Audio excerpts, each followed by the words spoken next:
மூளையை யூஸ் பண்ணி சொந்தமா கட்சி ஆரம்பிச்சுக்கான 2-3 கட்சி தான் இன்னைக்கு இருக்கு. அதுல தமிழக வெற்றி கழகம் ஒண்ணு. இந்த தமிழ் மண்ணிலே பிறந்த பச்சை தமிழன் விஜய் அவர்களை நீ பேசுவதாக இருந்தால் நீ அரசியல் விமர்சனமாக செய்ய வேண்டும். நம்மள குடியரப்ப நம்மள ஏன் உங்களுக்கா நம்ம செவனியன் தானே இருக்கோம் அப்படின்னு நேரத்துல இருந்து எனக்கு போன் மேல போனு. மொத்த வசந்த மாளிகை படத்துக்கு சவுண்ட் இன்ஜினியர் எஸ் சந்திரசேகர் புரட்சி தலைவர் சாட்டையை எடுத்து அந்த சாட்டை பளிச்சுன்னு எம்ஜிஆர் இழுக்கும் போது வருது சவுண்ட். அந்த சவுண்ட கொடுத்தவர் எஸ் சந்திரசேகர் அவர்கள். தாய்க்கு கோயில் கட்டி கொடுத்தவர் விஜய் அவர்கள். தேர்தலில் 2021 நீங்க ஜெயிக்கிறதுக்கு வெற்றி பெறுவதற்கு படாத பாடுபட்டீங்க. இந்த குடியாத்தம் முகானை நீங்கள் அடக்கி வைக்கவில்லை என்று சொன்னால் அங்கே மன்னார்குடியிலிருந்து வருகின்ற சரக்கு, தூத்துக்குடி அம்மா கொடுக்கின்ற சரக்கு, அரக்கோணத்தில் எங்க ஐயா கொடுக்கின்ற சரக்கு, ஸ்ரீபெரும்புதூர் எம்பி ஐயா கொடுக்கின்ற சரக்கு, இதெல்லாம் குடித்தவர்கள் நாங்கள் குடியாரன் என்று சொன்னால் அந்த குடியை உற்பத்தி செய்கின்றவர்கள் யார்? ஜனநாயக படத்திலே 2026 அரசியல் சாட்டையை சொல்ல தயாராக இருக்கிறார். சார் வணக்கம். ஈரோட்டில் விஜய் பிரச்சாரத்தின் போது டிஎம்கே தீய சக்தி அப்படின்றத அழுத்தம் திருத்தமாக பதிவு செய்தார். அதற்கு பதில் கொடுக்குற மாதிரி நிறைய காணொளிகள் நம்ம பார்த்துட்ருக்கோம், டிஎம்கே சார்பாக, கூட்டணி கட்சிகள் சார்பாக. ஆனால் இதில் ஒரு விஷயம் என்னென்னா, விஜய் பிரச்சாரத்தின் பொழுது யாருடைய பர்சனல் வாழ்க்கையும் இழுத்து அவர் பேசவே இல்லை. ஆனால் இந்த காணொளிகளில் விஜயோடைய பர்சனல் வாழ்க்கையை வந்து இழுத்து பேசுகிறாங்க. குடிகார பையன்னு சொல்கிறாங்க. ஆனால் மதுவிலக்குத்துறை அமைச்சராக இருக்கக்கூடிய முத்துசாமியை சொல்கிறாரு, குடிகார பையன்லாம் சொல்லாதீங்க, மது பெரியர்கள் அப்படின்னு சொல்லுங்க அப்படின்றாங்க. ஆனால் டிஎம்கே கட்சியில் இருக்கக்கூடியவங்க இதை வந்து கேட்காம குடிகார பையன்னு ஒவ்வொரு காணொலியிலையும் வந்து விஜயை வந்து இப்படி பேசுகிறாங்க. ஈரோடு மாவட்டத்தில் இந்த தற்கூரி பொம்பளை பொறுக்கி குடிகாரன் பெத்த அப்பா அம்மாவுக்கு சோறு போடாத வீட்டுல இருந்து துரத்திட்டவன், பெத்த பொண்டாட்டியோட குடும்பம் நடத்தாம பொண்டாட்டி துரத்திட்டு நடிகை த்ரிஷா, கீர்த்தி சுரேஷ் கண்ட நடிகைகளோட கூத்தடிக்கிறவன், பெத்த பிள்ளைங்களுக்கு சோறு போடாத ஒரு தற்கூரிக்கிறான்ல, தமிழக வெத்து வெட்டு கழகம் கட்சி ஆரம்பிச்சு ஊதாரித்தனமா பொறுக்கித்தனமா சுத்தினுக்கிறானே ஒரு விஜய்னு ஒரு பொறுக்கி பையன், ஒரு போக்கிரி. அவன் நேற்று ஈரோடுல பேசினான். ஈரோடுல ஒரு பஸ்ல வருவான், தனி பிளைட்ல வருவான், அப்புறம் கார்ல வருவான். முடிஞ்ச அளவுக்கு ஒரு 40 பேர் 30 பேர்னு 41 பேர்னு சாகடிப்பான். ஆமா, டபுள் டிக்கெட் தான் சாகடிப்பான். 41 பேர் சாகடிப்பான். 41 பேர் சாகடிச்சவன் கரூர்ல. தற்கொலை பொம்பளை பொறுக்கி குடிகாரன் விஜய் நேற்றுக்கு அவன் ஈரோட்ல பேசினான். இதை நீங்க எப்படி பாக்குறீங்க சார்? அதாவது திமுக என்பது பேரறிஞர் அண்ணாவால் உருவாக்கின கட்சி 1949. இந்த குட்டி பையன் குடியாத்த குமரனுக்கு வந்து என்ன வரலாறு தெரியணும். நான் ஏன் குட்டி பையன் குடியாத்த குமரன் சொல்றேன்னா, எனக்கு வந்து 58 வயசு. அந்த குட்டி பையன் குடியாத்த குமரனுக்கு வயசு 49. என்னை விட கிட்டத்தட்ட 9 வயசு சின்ன பையன். 1949 ராபின்சன் பூங்காவிலே திமுக ஆரம்பித்த பொழுது அதுல டாக்டர் கருணாநிதி கிடையாது. 5 பேர்ல உருவாக்கின 5 பேர்ல அவர் கருணாநிதி கிடையாது. அவர் 14வது ஆளாத்தான் வரார். ஏன் அதை சொல்றேன்னா, அந்த திமுகவை, அண்ணா உருவாக்கிய திமுகவை இன்னைக்கு கலைஞர் வழி நடத்தி அதை மு.க. ஸ்டாலின் வழி நடத்திட்டு இருக்காரு. அப்ப என்ன அர்த்தம்? அது ஓசி கட்சி.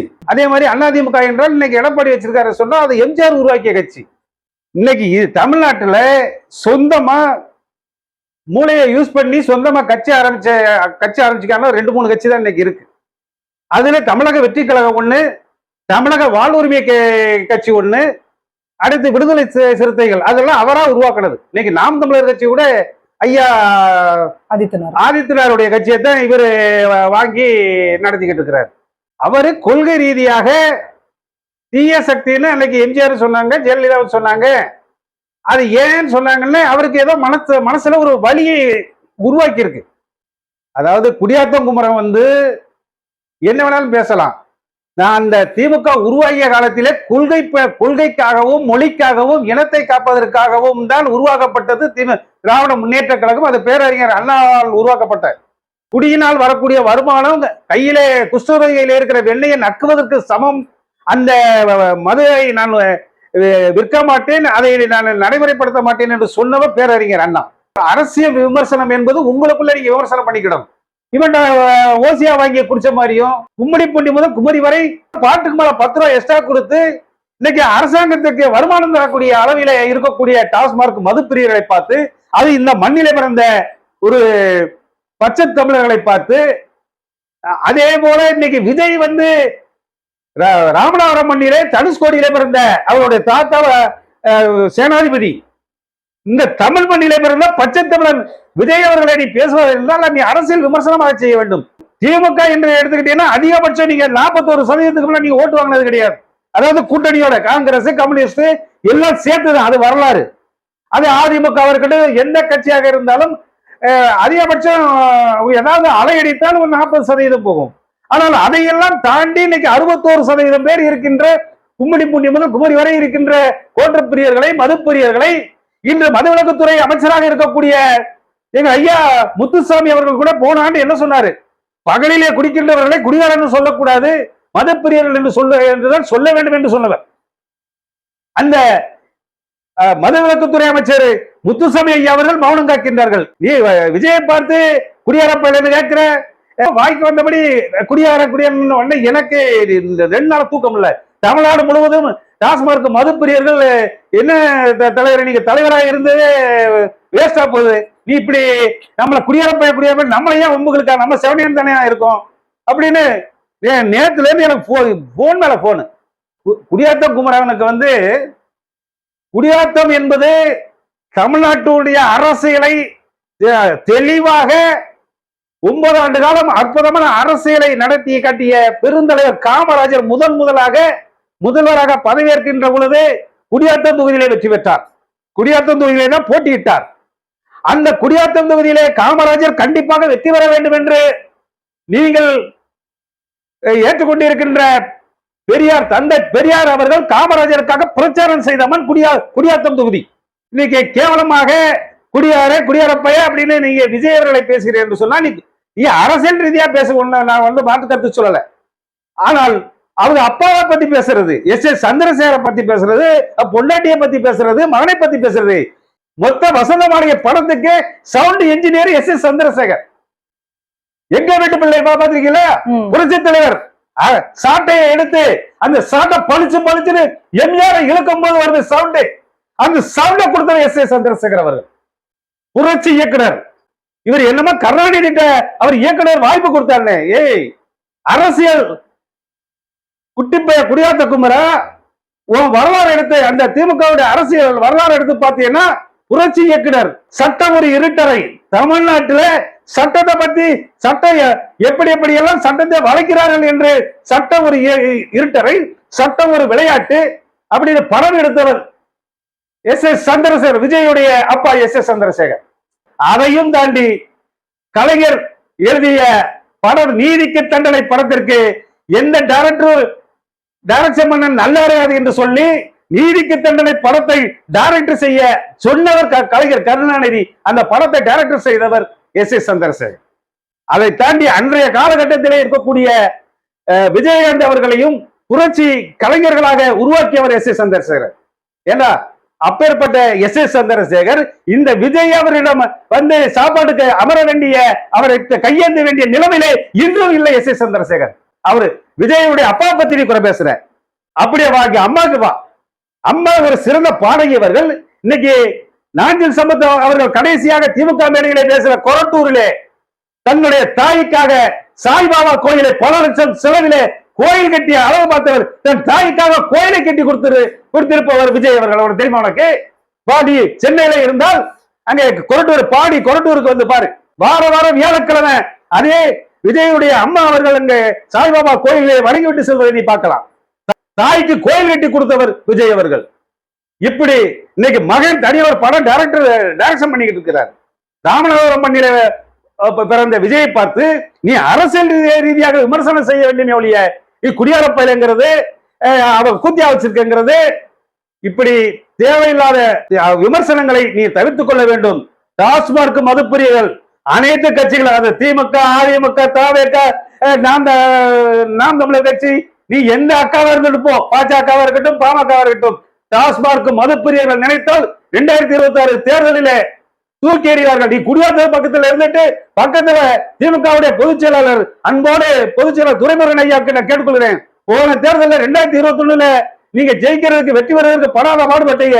இந்த குடியாத்த குமரனை நீங்கள் அடக்கி வைக்கவில்லை என்று சொன்னால் டாஸ்மார்க் மதுப்பிரியர்கள் நான் 2019 வேலூர் தொகுதியில டாஸ்மார்க் மதுப்பிரியர் சார்பாக பாட்டு சின்னத்தில் நின்று அங்கே நான் கலந்தவன். அரசியல் 2019 பாராளுமன்ற தேர்தலில் நின்றவன் என்ற முறையில் சொல்கின்றேன்.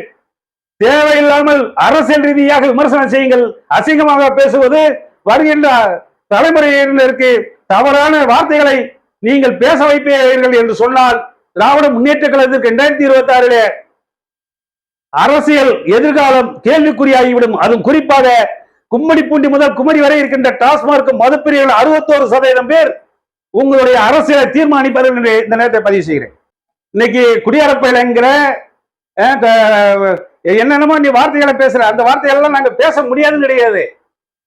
ஏன்னா நீ குடியார பையன் சொன்னால் அந்த டாஸ்மாக் குடியை அந்த டாஸ்மாக் கடையிலே நீ எங்களை மட்டும் நீ அசிங்கப்படுத்தவில்லை.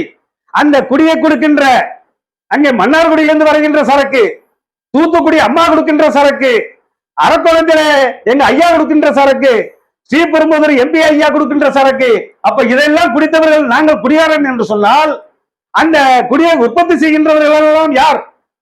நீ தேவையில்லாமல் இந்த திமுகவிற்குள் நீ குழப்பம் ஏற்படுத்துவதற்காகத்தான் நீ குமரி கொண்டிருக்கின்றாய். குடியாத்தம் குமரா, நீ திமுகவிற்கு 26 தேர்தலிலே உங்களுடைய பொதுச் செயலாளர் வெற்றி பெற வேண்டும், காட்பாடியிலே மீண்டும் ஆட்சி அமைக்க வேண்டும் என்று சொன்னால் சிந்தித்து நீங்கள் வார்த்தைகளை விடுங்கள்.